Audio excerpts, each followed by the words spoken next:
जय जय गुरुदेव दत्त. शुभ कार्य किंवा आनंदाच्या क्षणी अशा लोकांना म्हणजेच काही नातेवाईकांना किंवा मित्रांना आमंत्रित करा जे तुमच्या दुःखात न बोलता धावून येतात. लक्षात ठेवा, तुमच्या शत्रूला कधीच कमी लेखू नका, कारण शत्रूला नेहमी लक्षात ठेवलं तर तुमची अर्धी जीत पक्की.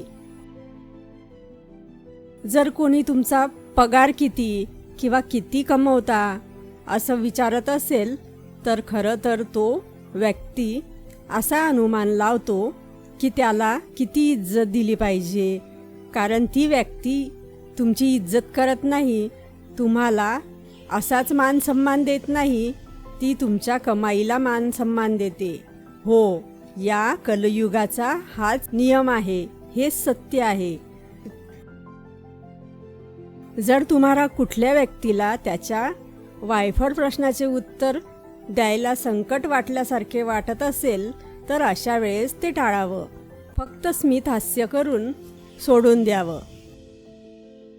कोणत्याही उठसूट व्यक्तीला आपल्या मनातील दुःख सांगत बसू नका की तुम्ही किती कमजोर पडत आहात, आतून तुटलेले आहात.